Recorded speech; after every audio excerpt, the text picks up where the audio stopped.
Mister Mamun, এই প্রজেক্টটা কোনোভাবে হাতছাড়া করা যাবে না। শোনো মামুন, কোনোভাবে যদি এই প্রজেক্টটা আমাদের হাতছাড়া হয়ে যায় তাহলে কিন্তু আমাদের পথে বসে যাইতে হবে। তোমার প্রতি আমার ভরসা আছে বলেই তোমাকে এই কাজটা দিছি। খুব মনোযোগ দিয়ে এই কাজগুলো করবা।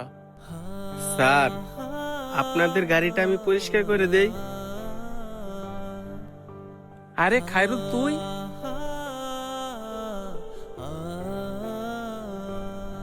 মামুন সাহেব, ওকে দেখো, ও আমাদের ক্লাসে টপার ছিল, আর আমি কোনো না কোনো সাবজেক্টে ফেল করতাম। আর খায়রুল, তুই এখন কি করতেছিস? বন্ধু, আমার তো এখন সময়টা ভালো যাচ্ছে না। অনেক চেষ্টা করার পরেও কাজ কাম কোনো কিছুই পাইতাছি না। তাই ভাবছি বইসা না তাকিয়া গাড়ি মোছার কাজটাই করি। আর জানিস বন্ধু, এই পৃথিবীতে না কোনো কাজই ছোট না। আচ্ছা যাই হোক, আমার কথা বাদ দে, এখন তুই কি করতাছস? আরে বন্ধু, আমার সময় তো খুব ভালো যাচ্ছে। আমি যদি মাটিতে হাত দেই সেই মাটিও সোনা হয়ে যায়। আমার তো মনে হচ্ছে আমার আল্লাহ আমার উপর অনেক সন্তুষ্ট। মাশাআল্লাহ, আল্লাহ তো তোরে অনেক সুখে রাখছে। যাক বন্ধু, তো আমাদের এলাকায় কিসের জন্য আসছস? আরে বন্ধু, তোকে তো বলতেই ভুলে গেছি, এই গাড়িটা এখানে পার্কিং করতে আসছি। আর এই যে বিশাল প্রজেক্টটা দেখতেছিস না, এই প্রজেক্টের কাজটা আমি পাইছি, তাই আজকে ভিজিট করতে আসলাম।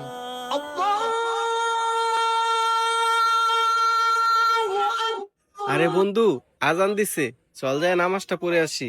আর নামাজটা পড়ে এসে আজকে কিন্তু আমি তোদেরকে চা পানি খাওয়াবো। না রে বন্ধু, আমি এখন যাইতে পারবো না, তুই যা নামাজ পড়ে আয়, আমার ইমার্জেন্সি একটা মিটিং আছে। কি রে বন্ধু, তুই না বললি আল্লাহ তোর উপর অনেক খুশি? কেন, তোর কি সন্দেহ হয়? এই যে গাড়িটা দেখতেছিস না, এটা আমার। এই যে 10 তলা বিল্ডিংটা দেখতেছিস না, ঢাকা শহরে আমার এরকম বিল্ডিং 10-10টা আছে। তোর কি মনে হয় আল্লাহ যদি আমার প্রতি সন্তুষ্ট না থাকতো তাহলে কি এই গাড়ি বাড়ি করতে পারতাম? আরে বন্ধু, আল্লাহ যদি কারো উপর নারাজ হয় তাহলে আল্লাহ তারে অডেলা ধন সম্পদ দিয়ে পরীক্ষা করে। তারপরেও যেন ওই বান্দা আমার রাস্তায় ফিরে আসে, 5 ওয়াক্ত নামাজ পড়ে। আরে বন্ধু, তুই এটা কি ধরনের কথা বললি? তুই তো 5 ওয়াক্ত নামাজ পড়স, তারপরও তোর এই অবস্থা।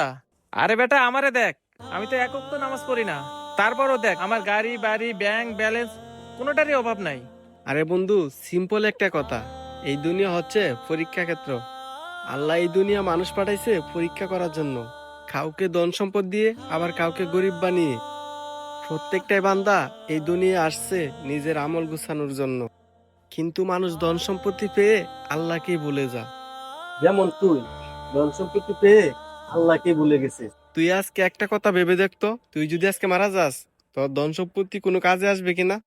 তুই এই গাড়িটা নিয়ে যে এত বড়াই করতেছস, তুই মারা যাওয়ার পরে তোর এই দেহটা কবরে নিয়ে যাওয়ার জন্য এই গাড়িটা কোনো কাজে আসবে কিনা? তোর এই দেহটা কবরে নিয়ে যাওয়ার জন্য প্রয়োজন হবে ওই মসজিদের পালকিটা। বন্ধু, এখনো সময় আছে, তুই আল্লাহর রাস্তায় ফিরে আয়। আল্লাহ আমাদেরকে এই দুনিয়ায় পাঠাইছে তার ইবাদত করার জন্য, কিন্তু আমরা এই দুনিয়ায় আসার পর সেই আল্লাহকে ভুলে যাই। তাই আসুন আমরা কর্মব্যস্ততা দোয়াই না দেখিয়ে আল্লাহর ইবাদত করি।